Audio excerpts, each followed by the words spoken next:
ሱረቱል ከውሰር የመጀመሪያው አያ የፊደሎቹ ብዛት 10 ነው። ሁለተኛውም አያ 10 ነው። ሶስተኛውም አያ 10 ነው። ሱረቱል ከውሰር በተደጋጋሚ የተጠቀሰችው ሐርፍ አሊፍ ነች። 10 ጊዜ ነው የተጠቀሰችው። ሱረቱል ከውሰር ውስጥ አንድ ጊዜ ብቻ የተጠቀሱ ሐርፎች 10 ናቸው። ሱረቱል ከውሰር ሲጨርስ በራእ ነው የጨረሰው።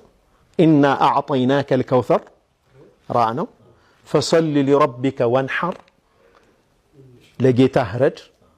ኢነ ሻኒአከ ሁወል አብተር ራእ ነው። በራእ ነው የሚጨርሱት። ራእ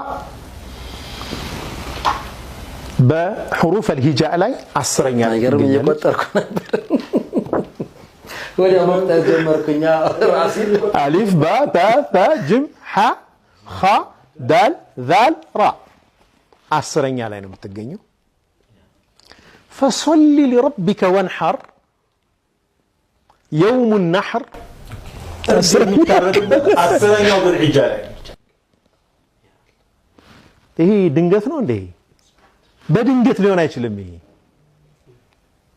በአላህ ስብሓነሁ ወተዓላ የተቀመረ ነው። ቁርአን ተአምር ነው በውስጡ። ሌላውን ተውትና የሚጠቀማቸውን ቃላት ይላሉ በሌላ ብተካቸው አይሆንም።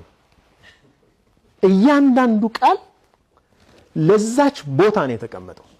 በሌላ ቃል መተካት አትችልም። በተመሳሳይ ማለት የሚደንቅ ነው በጣም ሲኖኒም ይባላል። ተመሳሳይ ቃላት ይኖራሉ። ተመሳሳዮቹ ቃላቶች ሊገልጹት አይችሉም።